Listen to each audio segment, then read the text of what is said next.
ಸರ್ವರಿಗೂ ನಮಸ್ಕಾರಗಳು ಮತ್ತು ಕನ್ನಡ ರಾಜ್ಯೋತ್ಸವದ ಹಾರ್ದಿಕ ಶುಭಾಶಯಗಳು. ಸ್ನೇಹಿತರೆ, ಬ್ರಿಟಿಷರ ಕಪಿಮುಷ್ಟಿಯಲ್ಲಿದ್ದು ಹರಿದು ಹಂಚಿ ಹೋಗಿ ಹಲವು ಪ್ರಾಂತ್ಯಗಳಾಗಿದ್ದಂತಹ ಪ್ರದೇಶಗಳನ್ನು ಒಗ್ಗೂಡಿಸಿ 1956 ನವೆಂಬರ್ 1ನೇ ತಾರೀಕಿನಂದು ಮೈಸೂರು ರಾಜ್ಯ ಎಂಬ ಹೆಸರಿನೊಂದಿಗೆ ಅಸ್ತಿತ್ವಕ್ಕೆ ಬಂದಂತಹ ಈ ನಮ್ಮ ನಾಡು 1973 ನವೆಂಬರ್ 1ರಂದು ಡಾಕ್ಟರ್ ಡಿ ದೇವರಾಜು ಅರಸುರವರ ಮುಖ್ಯಮಂತ್ರಿಯ ನೇತೃತ್ವದಲ್ಲಿ ಕರ್ನಾಟಕ ಎಂಬ ಮರುನಾಮಕರಣದೊಂದಿಗೆ ಅಸ್ತಿತ್ವಕ್ಕೆ ಬಂದಿದೆ.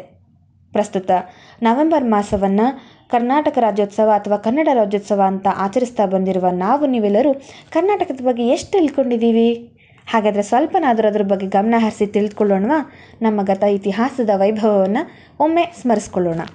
ಕನ್ನಡ ನಾಡು ನಮ್ಮ ತಾಯ್ನಾಡು, ಅಭಿಮಾನದ ಗೂಡು, ಚೆಲುವಿನ ಬೀಡು, ಶ್ರೀಮಂತ ಸಾಹಿತ್ಯ ಸಂಸ್ಕೃತಿಯ ತವರೂರು, ಶ್ರೇಷ್ಠ ಕವಿಪುಂಗವರು, ಸಾಹಿತಿಗಳ ಕರ್ಮಭೂಮಿ. ಕನ್ನಡದ ಜನರು ಹೃದಯ ವೈಶಾಲ್ಯಕ್ಕೆ ಹೆಸರಾದವರು. ಚಾಲುಕ್ಯ, ನೃಪತುಂಗ, ಕೃಷ್ಣದೇವರಾಯರು ಆಳಿದ ನಾಡು, ರನ್ನ ಜನ್ನ ಪೊನ್ನರ ಆಸ್ಥಾನ. ಕಾವೇರಿ, ಕೃಷ್ಣೆ, ತುಂಗೆ ಹರಿಯುವ ಕರುನಾಡು, ಪವಿತ್ರ ತೀರ್ಥಕ್ಷೇತ್ರ. ನಿತ್ಯ ಹರಿದ್ವರ್ಣ ಕಾಡುಗಳಿಂದ ಕಂಗೊಳಿಸುತ್ತಿರುವ ಸಹ್ಯಾದ್ರಿಯ ಮಲೆನಾಡ ಹಸಿರಸಿರಿ ತಾಯಿ ಭುವನೇಶ್ವರಿಯ ಕಿರೀಟದಂತಿದೆ. ಜ್ಞಾನಪೀಠದ ಗೌರವವೇ ಕನ್ನಡಾಂಬೆಯ ಸಿಂಧೂರವಾಗಿದೆ. ಜನಪದ ಕಲೆಗಳ ಸಿಂಚನ ಹಾಗೂ ಇಡೀ ಮನುಕುಲ ಮೆಚ್ಚುವಂತಹ ಕರ್ನಾಟಕ ಶಾಸ್ತ್ರೀಯ ಸಂಗೀತ ವಿಶ್ವಮಾನವತೆಯ ಸಂಕೇತಗಳಾಗಿವೆ. ನಮ್ಮ ಜನರು ವಿವಿಧತೆಯಲ್ಲಿ ಏಕತೆಯನ್ನು ಕಾಣುವ ಜನ. ಸರ್ವ ಜನಾಂಗದ ಶಾಂತಿಯ ತೋಟ ಎಂಬ ರಸಋಷಿ ರಾಷ್ಟ್ರಕವಿ ಕುವೆಂಪು ನುಡಿದಂತೆ ಬಾಳುವವರು ನಮ್ಮ ಹೆಮ್ಮೆಯ ಕನ್ನಡಿಗರು. 8 ಜ್ಞಾನಪೀಠ ಪ್ರಶಸ್ತಿಗಳನ್ನು ಪಡೆದುಕೊಂಡ ಭಾಷೆ ನನ್ನ ಕನ್ನಡ. ಇದು ನಮ್ಮ ನಾಡಿನ ಜನರ ಸಾಹಿತ್ಯ ಸಾಧನೆಯ ಒಲುಮೆಗೆ ಹಾಗೂ ಜ್ಞಾನದಾಹಕ್ಕೆ ಹಿಡಿದ ಕೈಗನ್ನಡಿ ಎನ್ನುವುದರಲ್ಲಿ ಎರಡು ಮಾತಿಲ್ಲ. ಶಾಸ್ತ್ರೀಯ ಸ್ಥಾನಮಾನ ಪಡೆದ ಕೆಲವೇ ಭಾಷೆಗಳಲ್ಲಿ ಕನ್ನಡವೂ ಒಂದು. ಇನ್ನೊಂದು ನೈಜ ವೈಚಾರಿಕತೆಯನ್ನು ಗಮನಿಸಿದರೆ ಕರ್ನಾಟಕ ನೋಡಲು ಗೋಡಂಬಿ ಆಕಾರದಲ್ಲಿದೆ. ಅಂದರೆ ಅದರಷ್ಟೇ ಇಲ್ಲಿನ ಜನ ಹೃದಯ ಶ್ರೀಮಂತರು ಎಂಬುದಕ್ಕೆ ಸಾಕ್ಷಿಯಾಗಿದೆ. ಒಂದು ಕಾಲದಲ್ಲಿ ಮುತ್ತು ರತ್ನ ವಜ್ರ ವೈಢೂರ್ಯಗಳನ್ನು ಹಾದಿ ಬೀದಿಯಲ್ಲಿ ಮಾರುತ್ತಿದ್ದ ಶ್ರೀಮಂತ ರಾಜ್ಯ ನಮ್ಮದು. ಆದರೆ ಕಾರಣಾಂತರಗಳಿಂದ ಕ್ರೂರಿಗಳ ದುರಾಸೆಗೆ ಒಳಗಾಗಿ ಅವಸಾನದ ಹಾದಿ ಹಿಡಿದಿದ್ದು ಒಂದು ವಿಷಾದನೀಯ ವಿಪರ್ಯಾಸವೇ ಸರಿ. ಕರು ಪ್ಲಸ್ ನಾಡು ಅಂದರೆ ಕರುನಾಡು ಅಂದರೆ ಎತ್ತರವಾದ ನಾಡು ಎಂದರ್ಥ. ಕೇವಲ ಇಲ್ಲಿನ ಮಣ್ಣನ್ನು ಮಾರಿಯೇ ಜನ ಕೋಟ್ಯಾಧಿಪತಿಗಳಾದರು. ಕನ್ನಡ ನಾಡಿನ ಭೂಗರ್ಭವನ್ನು ಸಾಕಷ್ಟು ಅಗೆದರು.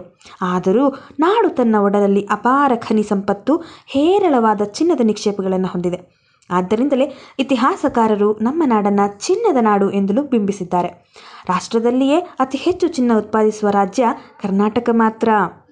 ಬೀದರಿನಿಂದ ಹಿಡಿದು ಚಾಮರಾಜನಗರದವರೆಗೂ ವಿಭಿನ್ನ ಜನ, ಸಂಸ್ಕೃತಿ, ಭಾಷೆ, ವೇಷ, ಭೂಷಣ ಈ ಎಲ್ಲ ವಿಭಿನ್ನತೆಯನ್ನು ತನ್ನ ಒಡಲಲ್ಲಿ ಇಟ್ಟುಕೊಂಡು ಪೋಷಿಸುತ್ತಿರುವವಳು ಕರುನಾಡ ತಾಯಿ.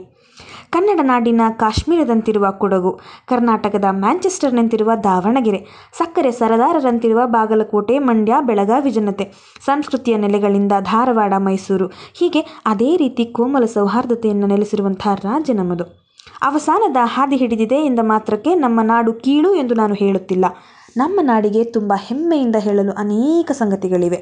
ITBT ಖ್ಯಾತಿಯ ವಿಶ್ವವಿಖ್ಯಾತ ಸಿಲಿಕಾನ್ ಸಿಟಿ ಬೆಂಗಳೂರು ಕನ್ನಡ ನಾಡಿನ ರಾಜಧಾನಿ.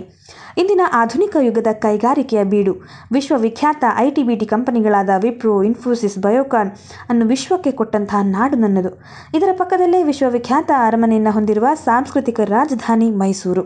ಹಾಗೆಯೇ ಮುಂಬೈ ಕರ್ನಾಟಕ ಪ್ರಾಂತ್ಯಕ್ಕೆ ಬಂದರೆ ಸಿಗುವ ಕುರುಹುಗಳು ಒಂದೇ ಎರಡೇ.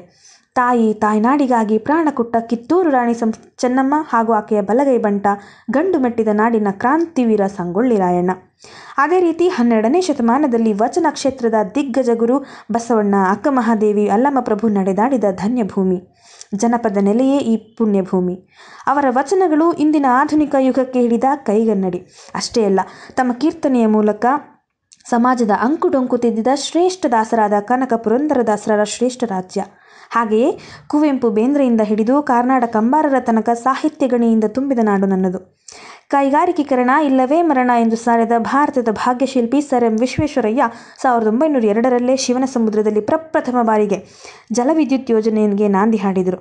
ಅಲ್ಲದೆ ಭಾರತದಲ್ಲೇ 1905ರಲ್ಲಿ ಮೊಟ್ಟ ಮೊದಲ ಬಾರಿಗೆ ಬೀದಿ ದೀಪ ಹೊಂದಿದ ನಗರ ಬೆಂಗಳೂರು ಎಂದರೆ ಈ ನಾಡಿನ ತಂತ್ರಜ್ಞಾನಕ್ಕೆ ಪ್ರತಿಯೊಬ್ಬರೂ ಸಲಾಮು ಹೊಡೆಯಲೇಬೇಕು. ಬಿಜಾಪುರದ ಸುಪ್ರಸಿದ್ಧ ಗೋಳಗುಮ್ಮಟ, ವಿಶ್ವವಿಖ್ಯಾತ ಜೋಗ ಜಲಪಾತ, ಐಹೊಳೆ, ಪಟ್ಟದಕಲ್ಲು, ಹಂಪಿ, ವಿಶ್ವ ಐತಿಹಾಸಿಕತೆಯ ತೂಗು ತೊಟ್ಟಿಲಾದಂಥ ಬಾದಾಮಿಯ ಶಿಲ್ಪಕಲೆ ಪ್ರವಾಸಿಗರನ್ನು ಕೈವೀಸಿ ಕರೆಯುತ್ತದೆ. ಧರ್ಮಸ್ಥಳ, ಹೊರನಾಡು, ಶೃಂಗೇರಿ, ಕುಕ್ಕೆ, ಕೂಡಲಸಂಗಮ, ಮಹದೇಶ್ವರ ಸನ್ನಿಧಿ, ಚಾಮುಂಡಿ ಬೆಟ್ಟ, ದಕ್ಷಿಣ ಕಾಶಿ, ನಂಜನಗೂಡು ಇವು ಭಕ್ತಿ ಕೇಂದ್ರಗಳು, ಮನಃಶಾಂತಿಯ ತಾಣಗಳೂ ಆಗಿವೆ. ದಕ್ಷಿಣದಲ್ಲಿ ಭತ್ತ ರಾಗಿ ಬೆಳೆದು ಜನ ನಿರೋಗಿಗಳಾಗಿ ಕಾವೇರಿ ನೀರಿನಲ್ಲಿ ಮೀಯುತ್ತಿದ್ದರೆ, ಉತ್ತರದಲ್ಲಿ ಜನ ಜೋಳ, ಕಬ್ಬು ಬೆಳೆದು ಸಿಹಿಯನ್ನು ಹಂಚುವವರಾಗಿ ಕೃಷ್ಣೆಯಲ್ಲಿ ಮಿಂದು ಪುಣ್ಯಜೀವಿಗಳಾಗಿ ವಾಸಿಸುತ್ತಿದ್ದಾರೆ. ಅದಕ್ಕೆ ಪಂಪಕವಿ ಹೇಳಿರುವುದು, ಆರಂಕುಶವಿಟ್ಟೊಡಂ ನೆನವುದೆನ್ನಮನಂ ಬನವಾಸಿ ದೇಶಮಂ ಎಂದು. ಮೈ ಕೋಗಿಲೆಯಾಗಿ ಮರಿದುಂಬಿಯಾಗಿ ಪುಟ್ಟುವುದೆಂಬ ಬನವಾಸಿ ದೇಶದೊಳು ಎಂಬ ಅವನ ಮುಂದಿನ ಜನ್ಮದ ಅಪೇಕ್ಷೆಯು ಕನ್ನಡ ನಾಡಿನ ಹೃದಯ ಶ್ರೀಮಂತಿಕೆಯನ್ನು ವಿವರಿಸುತ್ತದೆ. ಆದರೆ ಇತ್ತೀಚಿನ ದಿನಗಳಲ್ಲಿ ಜನರಲ್ಲಿ ಕ್ಷೀಣಿಸುತ್ತಿರುವ ನಾಡಿನ ಹಾಗೂ ಭಾಷೆಯ ಅಭಿಮಾನ, ಪರಭಾಷಾ ಅವಲಂಬನೆ, ಅಸ್ಥಿರ ರಾಜಕೀಯ ವಿದ್ಯಮಾನ, ವಿಪರೀತ ಕೋಮುಗಲಭೆ ನಮ್ಮ ಜಾತ್ಯತೀತ ಸರ್ವಧರ್ಮ ಸಮನ್ವಯತೆಗೆ ಅಡ್ಡಿಯಾಗಿದೆ. ಕನ್ನಡವು ಇಂದು ಸಂದಿಗ್ಧ ಪರಿಸ್ಥಿತಿಯ ಸಂಧ್ಯಾಕಾಲದಲ್ಲಿದೆ. ಇಂದು ನಮ್ಮನ್ನು ನಾವು ಆತ್ಮಾವಲೋಕಿಸಿಕೊಳ್ಳಬೇಕಿದೆ. ಆದರೆ ಒಂದು ಮಾತ್ರ ನಿಜ, ಅಳಿದರೂ ಕನ್ನಡ, ಉಳಿದರೂ ಕನ್ನಡ. ಕನ್ನಡವೇ ಸತ್ಯ, ನಿತ್ಯ. ನಮ್ಮ ನಾಡು ಭಾಷೆ ಕನ್ನಡಿಗರ ಪರಿಭಾಷೆಯಾಗಬೇಕು. ಕನ್ನಡ ನಾಡು ಬೆಳಗಬೇಕು. ಅದೇ ರೀತಿ ಕನ್ನಡ ಭಾಷೆ ಮೊಳಗಬೇಕು. ನಮ್ಮ ಗತಕಾಲದ ಭವ್ಯ ಇತಿಹಾಸ ನೆನೆದು ಸರಿದಾರಿಗೆ ಬರುವ ಹೊಂಗಿರಣದಂತಿರುವ ಆಶಯ ಇದೆ. ಸರಿಸುಮಾರು 2,000 ವರ್ಷಗಳ ಇತಿಹಾಸ ಹೊಂದಿರುವ ಈ ನಮ್ಮ ಭಾಷೆ ಎಂದಿಗೂ ಅಜರಾಮರ. ಸದಾಶಯ, ಸದ್ಭಾವನೆ, ಸದಾಗ್ರಹ, ಸದಾಚಾರ, ಸದ್ವಿಚಾರಗಳೇ ನಮ್ಮ ಅನುದಿನದ ಅಂತರಂಗದ ಅನಾವರಣಕ್ಕೆ ಪ್ರತಿಬಿಂಬವಾಗಬೇಕು. ಇದನ್ನು ಅನುಕರಿಸಿ ಆಚರಿಸುವ ಕನ್ನಡ ಮನಸ್ಸುಗಳಿಗೆ ಹಾಗೂ ಕನ್ನಡಿಗರ ಅಂತಃಕರಣಕ್ಕೆ ಇದು ನನ್ನ ಸಾಷ್ಟಾಂಗ ಪ್ರಣಾಮಗಳು. ಕರುನಾಡಿನ ಸ್ವಾಭಿಮಾನವೇ ನಾಡಿಗೆ ಸಮ್ಮಾನವಾಗಲಿ. ಎದೆಗೆ ಬಿದ್ದ ಅಕ್ಷರ ಇಂದಲ್ಲದಿದ್ದರೂ ನಾಳೆ ಎಂದಾರೂ ಫಲಕಾರಿಯಾಗಬಹುದು. ಬೆಂಗಳೂರಿನಲ್ಲಿ ಎನ್ನಡ ಎಕ್ಕಡಗಳ ಮಧ್ಯೆ ಕನ್ನಡ ಸ್ಥಿತಿ ICU ಅಂದರೆ ಕೋಮಾನಲ್ಲಿರುವಂತೆ ಚಿಂತಾಜನಕವಾಗಿದೆ ಎಂಬುದು ಕಹಿ ಸತ್ಯ. ಆದರೆ ಕನ್ನಡ ನಾಡಿನಲ್ಲಿ ಜನಿಸಿದ ಪ್ರತಿಯೊಬ್ಬರೂ ಮಾತೃಭಾಷೆ ಉಳಿಸಬೇಕು ಮತ್ತು ಬೆಳೆಸಬೇಕು. ಹಾಗೆಂದ ಮಾತ್ರಕ್ಕೆ ನಾನು ಪರಭಾಷೆ ವಿರೋಧಿಯಲ್ಲ. ಅಂದರೆ ಕಲಿಯೋಕೆ ಕೋಟಿ ಭಾಷೆ ಇದ್ದರೂ ಆಡೋಕೆ ಒಂದೇ ಭಾಷೆ, ಅದು ನಮ್ಮ ಕನ್ನಡ. ನಮ್ಮ ಭಾಷೆ ನುಡಿಯುತ್ತಾ ಪ್ರೀತಿಸಿ ಪರಭಾಷೆಯನ್ನು ಗೌರವಿಸುವುದನ್ನು ಅರಿತವನೇ ನಿಜವಾದ ಕನ್ನಡಿಗ. ಕನ್ನಡ ಭಾಷೆ ಹಾಗೂ ನಾಡಿನ ಸಂರಕ್ಷಣೆಗೆ ಕಂಕಣಬದ್ಧರಾಗೋಣ ಎಂದು ತಿಳಿಸುತ್ತಾ, ಈ ಪರಿಯ ಸೊಬಗನ್ನು ಹೊಂದಿರುವ ಈ ಭಾಷೆ ಹಾಗೂ ನಾಡಿನಲ್ಲಿ ಕನ್ನಡಿಗರಿಗೆ ಕನ್ನಡವೇ ತಾರಕ ಮಂತ್ರವಾಗಬೇಕು. ವಿಶ್ವಮಾನವತೆ ಸಂದೇಶ ಸಾರುವ ಪುಣ್ಯದ ಭೂಮಿ, ಧರ್ಮದ ತವರನ್ನು ಸದೃಢಗೊಳಿಸೋಣ. ಸನ್ನದ್ಧರಾಗಿ ಸ್ನೇಹಿತರೆ. ಕನ್ನಡ ನಾಡಿನ ಐಕ್ಯತೆಯೇ ನಮ್ಮೆಲ್ಲರ ಉಸಿರಾಗಬೇಕೆಂದು ಹೇಳುತ್ತಾ, ಶ್ರೀಗಂಧದ ನಾಡಾದ ಕನ್ನಡ ನಾಡಿನ ಅನ್ನ ತಿನ್ನುವ ಮುನ್ನ ಕಲಿ ಕನ್ನಡವನ್ನ ಎಂಬ ಖಡಕ್ ಸಂದೇಶವನ್ನು ಪರಕೀಯರಿಗೆ, ಪರಭಾಷಿಗರಿಗೆ ನೀಡುತ್ತಾ, ಕಟ್ಟೋಣ ನಾವು ನಾಡನ್ನ, ಹೊಸ ನಾಡನ್ನ, ಸಂತೋಷದ ಸಮರಸದ ಬೀಡೊಂದನ್ನ. ಕನ್ನಡ ನಾಡಿನ ಸ್ನೇಹ, ಜ್ಞಾನ, ಸೌಹಾರ್ದದ ಮುಕಟಪ್ರಾಯವನ್ನು ಮುಗಿಲೆತ್ತರಕ್ಕೆ ಏರಿಸುತ್ತಾ, ಈ ನಾಡಿನ ಸಂಸ್ಕೃತಿ, ಪರಂಪರೆ, ಇತಿಹಾಸ ಮತ್ತು ಭಾಷೆಯನ್ನು ರಕ್ಷಿಸಲು ಕಂಕಣಬದ್ಧರಾಗೋಣ. ಅಂಬರ ಕೇರಳಿ ಕನ್ನಡಿಗರ ನುಡಿ, ದಿಗಂತ ಕೇರಳಿ ನಮ್ಮ ನುಡಿ. ಕಾವ್ಯ ಮಲ್ಲಿಗೆಯು ಏರಿ ರಂಜಿಸಲಿ ಕನ್ನಡಮ್ಮನ ಹೊನ್ನ ನುಡಿ, ಕನ್ನಡಮ್ಮನ ಹೊನ್ನ ನುಡಿ. ಸಿರಿಗನ್ನಡಂ ಗೆಲ್ಗೆ, ಸಿರಿಗನ್ನಡಂ ಬಾಳ್ಗೆ. ಜೈ ಹಿಂದ್, ಜೈ ಕರ್ನಾಟಕ ಮಾತೆ. ಧನ್ಯವಾದಗಳು.